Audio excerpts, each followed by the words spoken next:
Fala pessoal, beleza? Vamos começar nosso diário de trade, segunda-feira, dia 23. Gráfico do índice na tela, galera. 5 minutos, pregão de hoje. Entre altas e baixas, né, pessoal? Não mudou nada, tá, galera? O cenário do índice aí até chama atenção, né? Porque a gente tem mais um pregão sem gap, tá? Teve aqui do dia 13 de junho, só que, galera, eu nunca vivenciei tanto pregão sem gap no índice, tá?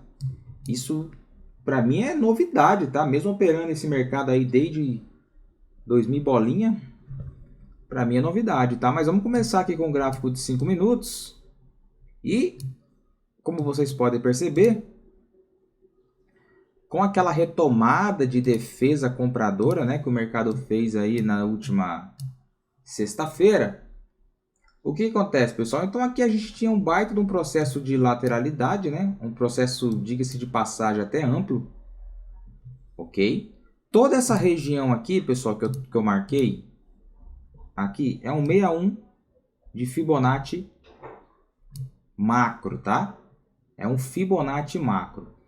E a abertura do mercado, galera, se deu nesta região. Como vocês podem perceber, pessoal, foi uma pancadaria para cima, pancadaria para baixo. Cenários de a cada tentativa dos compradores em jogar o mercado para cima, os vendedores entravam defendendo, tá vendo? Ó? Foi muita defesa vendedora nessa região, com candles até expressivos, tá? O ponto que vai chamar a atenção são dois pontos aí, na verdade, tá? O que acontece? A gente tem este sinal aqui. Só que como eu tinha essa marcação de Fibonacci macro, né, com defesas, né, uma região de defesa do pregão da última sexta-feira, eu fiquei com o pé atrás de vender este mercado aqui. Mas era um ponto, galera, bacana, porque se vocês perceberem, ó, apaguei ali aquele estudo e vou colocar um outro. Aqui a gente tem o que? Uma correção. Tá? Vou colocar uma espessura maior. Aqui a gente tem uma correção, ó. Então é um ponto que também gerou a segunda oportunidade de entrada. Mas de fato, eu optei por não entrar aí também, né? Porque assim, galera, o que eu queria para vender o índice? Que ele tentasse uma movimentação de alta e rejeitasse lá em cima, tá? Rejeitasse por aqui mais ou menos, ó. Aí tinha a média móvel de 200 que estava chegando, né? Aí tenderia a travar nessa região e quiçá gerar uma oportunidade de venda aqui. E para comprar uma falha de fundo um pouco, né, um trap aí, um pouco mais ideal. Só que o mercado veio rasgando, tá? Tanto que aqui embaixo a gente comentou que o mercado estava patinando, formalizando o que, pessoal? Padrão deriva, tá? O que significa? Que é um padrão que pode sinalizar reversão de movimento. De fato, veio uma correção, né? De fato, veio uma correção, certo? Essa correção deixou o mercado com extrema fraqueza, galera. Olha a quantidade de sombras aqui. Então, do mesmo modo que aqui a gente tinha um padrão deriva, automaticamente o mercado desenhou o quê? Uma regressão na MM20, tá? É uma regressão na média de 20. E perceba também, pessoal, que o mercado não chegou a testar essa região de fundo, que seria o que ali, galera? Que seria ali que vocês sabem? Uma troca de polaridade. Ou seja, o mercado ali, né, desenhou fraqueza em chegar naquela região. E simplesmente entrou pressão de venda. Aí a gente conseguiu pegar uma venda, tá? Aí a gente conseguiu pegar uma venda, que foi o trade do dia. Posso sinalizar aqui essas rejeições. Aí você vai ter esse candlezinho que chama para venda. Você vai ter também aí aqui que chama para venda, você vai ter um preço de fechamento aqui que chama para venda, E o mercado segue um movimento de baixa, entregando 3 ondas basicamente, tá? Mas, novamente, lembrando para vocês que o ponto ideal estava aqui, ó. Aqui era o point do negócio. E aí na parte da tarde, galera, teve essa questão aí do Irã, né? Atacando bases militares dos Estados Unidos lá no Catar. E aí o petróleo começou a desabar, né, na parte da tarde. Eu até fiz uma postagem para vocês lá. E com a briga que estava acontecendo, a gente viu que o nosso mercado aqui acabou fazendo o quê? Um fundinho duplo. Nosso mercado acabou fazendo um fundinho duplo aqui, ó, né? E gerando uma oportunidade de defesa por parte dos compradores. Rompeu a neckline do topo duplo padrão? Rompeu. Obviamente que é muito difícil, né, galera? Deixa eu colocar outra cor aqui. Você conseguir comprar de imediato, né? Mas vocês concordam comigo que depois vem o pullback em topo anterior? Veio o pullback, ó. Aí ele bota um candle que aciona, certo? Aí ele bota um candle que aciona e também ele vai rompendo essa máxima aqui, fazendo o quê? Acionando um pivôzinho de alta. Nossa, mol, ancorado na 20. Que top essa região. Que top comprar aqui. Excelente. Galera, visto o cenário, se eu não tivesse pego aqui embaixo, eu não peguei, tá? Que eu já nem estava na frente do gráfico. Visto o cenário, eu não compraria aqui, tá? Por quê? A gente vai comprar chegando nessa região de troca de polaridade. A gente vai comprar contra uma média de 200 contra a retração de Fibo. Ou seja, eu me seguraria nessa compra aí, né? Ainda mais se tratando de mini índice, firmeza?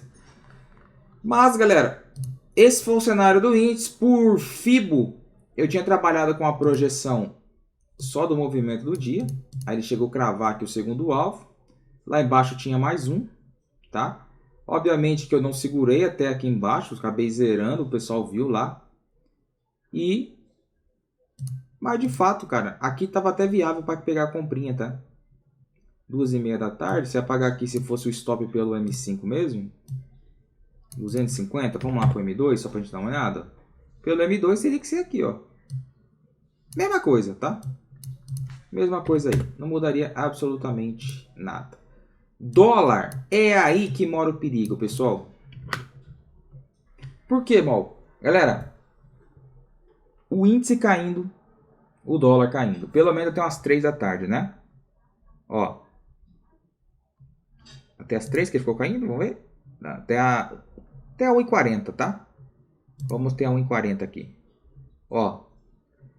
Mais ou menos aqui. Ficou os dois com cenário de baixo. Né? Graficamente falando, os dois também com cenário de baixo. E aí, como eu falo sempre para vocês, eu tenho uma extrema dificuldade de operar os dois ativos na mesma direção. Né? E qual que foi o ponto de abertura do dólar, pessoal? Aqui, ó. Acima da máxima do pregão anterior. Certo? Acima da máxima do pregão anterior. O que acontece, galera? Claramente vocês conseguem perceber que temos muita briga aqui, né? Certo? Que temos muita briga aqui. Quando eu tomei, tá, galera? Aqui, ó.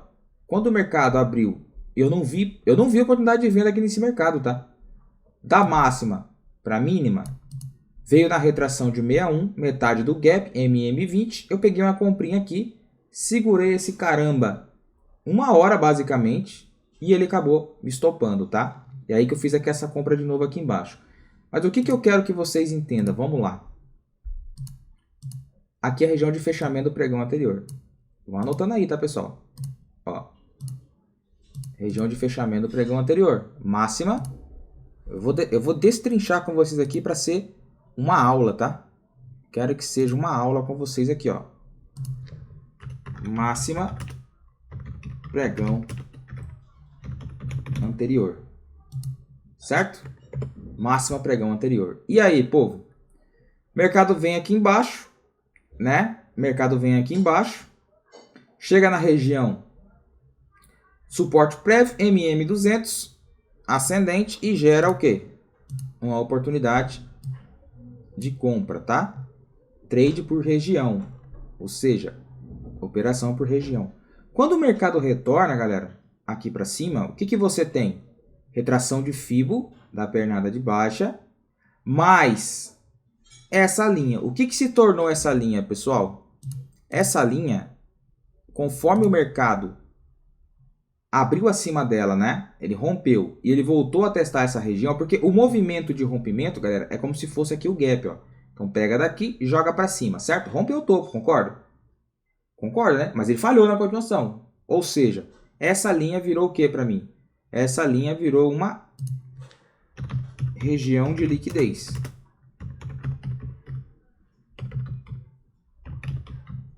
Certo? Essa linha virou uma região de liquidez. E a partir do momento que essa linha vira uma região de liquidez, é um ponto importante, justo no ponto que o mercado vem testar a retração de Fibo, ele deixa lá aquele padrãozinho que a gente chama aí de 1, 2, 3, né? Aquele padrãozinho de 1, 2, 3. E aí você vai ver o que, pessoal? Uma entrada de candlezinho de ignição. Ou seja, opa, você tinha alguns aspectos extremamente importantes no quais o mercado acabou respeitando aí, correto? Então, ó, testou retração de Fibo, mais região de liquidez, mais candle de ignição e entrou pressão de venda, certo? Até aqui, tudo bem. Entenderam, né, galera? Vocês viram que eu peguei a comprinha aqui, o mercado rejeitou, pulei fora, mas eu não quis vender. Por quê? Porque eu já estava ali vendendo o índice, né? De olho na venda do índice. E o que que acontece, pessoal? O mercado, diante do cenário, você consegue perceber, né? Que ele fez aquele topo lá em cima, ele fez esse outro topo, aí ele vem caindo. Aqui embaixo teve pessoas que compraram por retração, tá?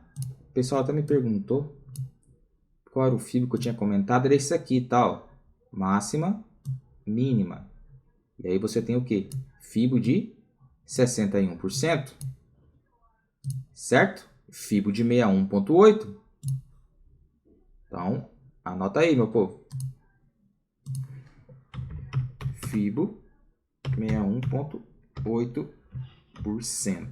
Tá? E aí era um ponto até legal, né, galera? Para você arriscar uma comprinha aí e tentar buscar a movimentação. Só que o que vocês tinham que ficar atento, pessoal, é que a gente comentou, né? Aqui defenderam, aqui defenderam e aqui defenderam de novo. Só que neste ponto que eles defenderam, os caras entram aqui, ó, com um padrãozinho que a gente chama de ombro, cabeção, ombro e meio de movimento, né? Comprou aqui, fez o padrão, tchau, pula fora. Dificilmente o dólar vai frustrar. Um pouquinho ele deve respeitar, tá? Até porque o mercado em si estava muito desvalorizado, né? O dólar está bem desvalorizado, né, galera? Ele vem caindo. Então, ó, se eu botar na balança que aqui teve uma defesa vendedora, outra defesa vendedora, mais defesa vendedora nessas regiões, né? Então o mercado seguiu aí defendendo bem nessas regiões, tá? E seguiu na baixa. Se eu volto lá no 60 minutos, olha o candlezinho que ele fechou hoje. Um doji meia boca, né? Um doji meia boca. E o Fibo que eu comentei era esse aqui, ó. Como o mercado já está perdendo, já a gente vai tirar da tela. E no diário, testou a média móvel de 9 períodos, tá? Ah, mas você não viu que ia testar 9 para vender. Galera, dei o zoom aqui. Aqui tá 9, tá? Quando ele testou a 9, ele já tinha carregado bastante lá em cima, tá? Então tem que tomar cuidado com isso. Ficar atento. Tem uma 9 no diário? Beleza, show de bola. Mas não significa que você vai sair batendo no intraday sem o mercado der uma oportunidade de entrada, tá? Fique atento quanto a isso. Antes da gente começar o fechamento dos mercados internacionais, galera, só avisando que eu não tenho treinamento aberto, tá? Não tenho mentoria aberta. Pretendo sim fazer mais uma esse ano ainda. Tô vendo um mês, que é mais viável. Pretendo abrir lista de espera. Tô trabalhando aqui editando materiais, então peço paciência para vocês aí. Os meus treinamentos são feitos tudo ao vivo comigo, tá? Mercado internacional, pessoal. Deixa eu só pegar aqui o gráfico, é esse. Aqui, ó. Mercado internacional, vamos começar aqui com o bom e velho Nasdaq, que acabou de armar um Power Breakout, galera. Simplesmente agorinha os caras, a abertura dele às 7 fizeram um power breakout, pessoal. Vocês estão vendo isso daqui? Ao vivaço, meus amigos. Mas vamos ao que interessa. Por quê? Vocês viram que ontem, devido a toda essa questão de geopolítica, a gente tinha essa região de fundo, ó, e os caras colocaram um gap abrindo em gap trap, certo? Abertura em gap trap. E aí o mercado entrou, pressão de compra, mas não fez absolutamente nada durante a madrugada. O bicho vai pegar é aqui, meu amigo. O bicho vai pegar é aqui. Por quê? Além de eu ter uma média móvel de 200 defendendo o cenário aqui, né? Vê a abertura, galera. Olha esse padrão de Bull 180. Até brinquei com o pessoal. Cara, esse é o Bull 180 mais caro que eu já vi, né? Mas justamente gerando um filtro aqui, a gente conseguiu pegar uma comprinha que gerou 100 pontos aí no mercado americano, tá? Tanto que eu não peguei nada depois, mas a gente comentou que teve uma oportunidade de venda aqui, ó. Só que aí você teria que visar o trade lá na 200. Agora aqui, meu amigo, já entra na parte da tarde. Primeiro, você já observa esse martelinho. E segundo, você já observa esse candlezinho aqui. Ou seja, fizeram um micro estrutura de alta, né? Um micro pivô de alta jogando o mercado para cima de novo. Basicamente, pessoal, os melhores sinais foram na ponta vendedora. E vocês estão vendo comigo ao vivo a abertura, o mercado funcionando e as médias alinhadas e ele colocando um puta de um power breakout, rapaziada. Olha isso, ao vivo, meus amigos. Ao vivo, se vai, eu não tenho plena certeza. Pelo M2, aqui está o candle de força. Pelo M5, aqui está o candle de força que ele acabou acionando. Mas o que são essas linhas aí, irmão? É resistência macro, tá? Certo? São duas linhas aí de resistências macro. E eu não sei se o mercado vai ter peito para ir lá em cima. Se for, vai ser show de bola. Até porque nos 60 minutos ele insinua a continuação de alta, tá? Vamos ver aí. O Power Breakout foi acionado ao vivo, tá? Galera, DAX também, ó. Mesmo cenário do Nasdaq, tá? Suportezinho durante toda a parte, desde a abertura em testando retração. Suportezinho segurou todas. Suportezinho região de liquidez. Segurou todas as trativas vendedoras, né? Pagou todos os movimentos, ele pagou, tá? O ouro pagou na compra aí, abriu gap trap de alta, tá? Ontem, mesma coisa que eu expliquei para vocês no Nasdaq. E aí, meu amigo, aqui vai de cada um pegar por retração, tá? O Nasdaq, o ouro não é a mesma coisa que o Nasdaq, tá, galera? O ouro ele é autônomo, né? Ele não precisa ficar esperando a abertura de mercados aí. E fez pro back que também pagou, tá? Aí na parte da tarde teve a virada, ele anda em direção oposta aí do mercado americano. O Bitcoin basicamente foi o retrato do Nasdaq. Teve aqui por volta da 1 e pouco da tarde um excelente trade de compra para quem pegou por retração de Fibonacci, tá? Ó, máximas e mínimas. Retração de 61%. Isso por volta das 1h40 da tarde. 61% de Fibo. Um padrão aqui que a gente chama de outside bar, que é um candle de dúvida, encobrindo o candle anterior, né? E galera, vocês estão vendo que esse mercado acionou às 7 da noite, que foi a abertura, um power breakout também, um breakout. Então, pessoal, olha que nitidez. Olha que nitidez você pegar um movimento desses. Ó, tá aqui embaixo, tá aqui, né? Até aqui até insinuou continuação, ó, né? E aí os caras vão acionar com realinhamento da médias. Galera, isso é o que está nos livros de análise técnica de Martin Pring, de Stephen Bigelow, de Thomas Bukowski, né? de John Murphy, Al Brooks, né? Do Moll, do Palex. Isso é o que está no livro, galera. Leitura de preço que funcione. Não está gráfico de índice de dólar, a pancadaria que faz, tá? Tá aí, ó. Ao vivaço a gente tá vendo o trade que deu de compra em Nasdaq e o trade que deu de compra no Bitcoin, galera. Ao vivo, ó. Ao vivo, olha essa ignição. Olha essa ancoragem na média. Olha se esse trade não funciona. Olha se a leitura do preço não funciona. Olha as médias ancorando a fluxo de compra, pessoal. Tá aqui só para vocês entenderem o baita movimento, tá? Mas é isso, pessoal. Vamos finalizar por aqui. Peço gentilmente que se vocês puderem comentar bastante no vídeo, curtir, compartilhar, vamos fazer esse canal crescer aí, tá? Pelo menos bater aí 1000 visualizações por fechamento. Fechou? Um forte abraço a todos, fiquem todos com Jesus e até a próxima.